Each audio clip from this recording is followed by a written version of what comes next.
ሰላም ጤና ይስጥልን ክቡራን የዩቲዩብ ቤተሰቦች፣ የሰዓቱን አጫጭር መረጃዎች እየቀርብ ያለው እስከ ፍጻሜው አብራችሁን ቆዩ።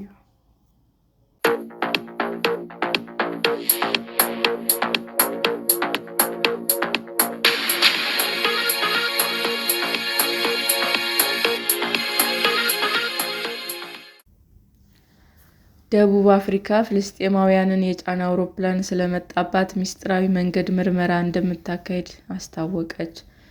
የደቡብ አፍሪካ ፕሬዝዳንት ሲሪል ራማፎሳ 153 ፍልስጤማውያን ጭኖ ከጋዛ ወደ ሀገሪቱ የገባው የኪራይ አውሮፕላን ምስጢራዊ አመጣጥ በተመለከተ ምርመራ እንደሚያካሂዱ ተናገሩ። ፍልስጤማውያን የጫነው አውሮፕላን ኦር ታምቦ ዓለም አቀፍ አውሮፕላን ማረፊያ ሲደርስ እንዳይገባ ተከልክሎ የነበረ ሲሆን ተሳፋሪዎቹም ለ10 ሰዓት ያህል መውረድ ሳይችሉ ቆይተዋል።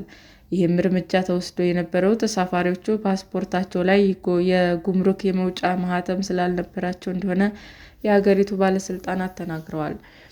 በሀገር ውስጥ የበጎ አድራጎት ድርጅት ጣልቃ ገብነት እንዲሁም በመንግስት ርህራሄ የተነሳ ኋላ ላይ አብዛኞቹ ወደ ደቡብ አፍሪካ እንዲገቡ እንደተፈቀደላቸው ፕሬዝዳንት ራማፎሳ ገልጸዋል።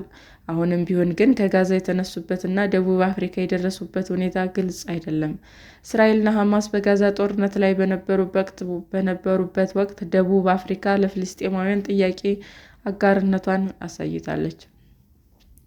ፕሬዝዳንቱ ተሳፋሪዎቹ በሆነ ምስጢራዊ መንገድም በናይሮቢ በኩል አልፎ ወደ ደቡብ ሱዳን በበረራ አውሮፕላን ላይ ተጭነዋል ሲሉ መናገራቸውን ኒውስ 24 ድረገጽ ዘግቧል።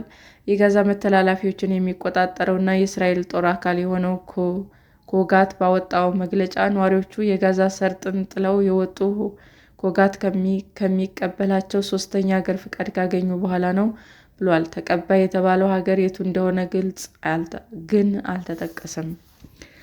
በደቡብ አፍሪካ የሚገኘው የፍልስጤም ኤምባሲ እንደሚገልጸውም የተሳፋሪዎቹ ቡድን ከእስራኤል ራሞን አየር ማረፊያ ተነስቶ በኬንያ መዲና ናይሮቢ በኩል በሯል። ደቡብ አፍሪካ የደረሰው ምንም አይነት ምልክት አስቀድሞ ሳይላክና ዝግጅት ሳይደረግ ነው።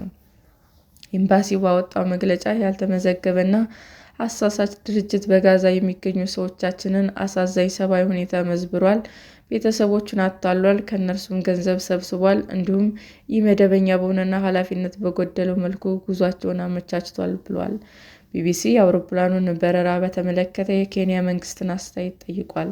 የደቡብ አፍሪካ ባለስልጣናት እንደሚናገሩትም ከተሳፈሩት 153 ሰዎች ውስጥ 23 ያህሉ ወደ ሌላ መዳረሻ በረዋል። ቀሪዎቹ 130ዎች ደግሞ ደቡብ አፍሪካ እንዲገቡ ተፈቅዶላቸዋል። ራማፎሳ በጆሃንስበርግ በተካሄደው አንድ ሁነት ላይ ልንመልሳቸው አንችልም ሲሉ መናገራቸውን ኒውስ 24 ዘግቧል። ምንም እንኳ አስፈላጊው ሰነድና ወረቀት ባይኖራቸውም እነዚህ ሰዎች በጦርነት ከታመሰች ሀገር የመጡ ናቸው ብለዋል።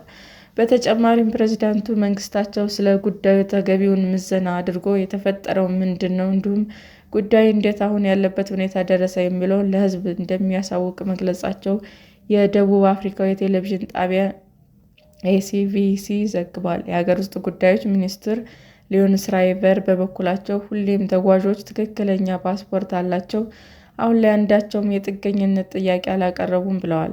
ጊፍት ኦፍ ዘ ጊቨርስ የተሰኘው የደቡብ አፍሪካ የበጎ አድራጎት ድርጅት ደግሞ ለፍልስጤማውያን መጠለያና ምግብ እንደሚያቀርብ አስታውቋል።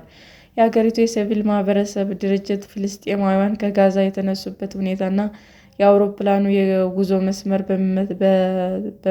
በተመለከተ ምርመራ እንዲካሄድ ጠይቀዋል። ከተጓዦቹ አንዱ የሆነው ፍልስጤማዊ ኤኤንሲ ቲቪ ከተሰኘ የሀገር ውስጥ መገናኛ ብዙኃን ጋር ባደረገው ቆይታ ሰላም፣ ሕግና ፍትህ አልባ ሲል ወደ ገለጸው ደቡብ አፍሪካ በመምጣቱ እረፍት እንደተሰማው ተናግሯል። ከባለቤቱና 2 ልጆቹ ጋር የተጓዘ አንድ ሰው ደግሞ የመጣ ነው በየዕለቱ ሞት ከምንጋፈጥባት ጋዛ ነው።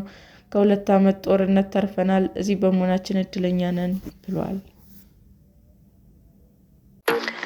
ሰላም ጤና ይስጥልኝ ውድ የዩቲዩብ ቤተሰቦቼ እንዴት ናችሁ?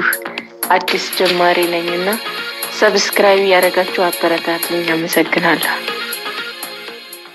ክቡራን የዩቱብ አድማጮቻችን ለሰዓቱ ያቀረብኩላችሁ አጫጭር መረጃዎች ይህንን ይመስል ነበር። በሌላ መረጃ እስክንገናኝ ሼር፣ ላይክ፣ ሰብስክራይብ እንዲሁም ቢቀርብልን የምትሉት መረጃ ካለ ኮመንት እያደረጋችሁ ቸር ቆዩን።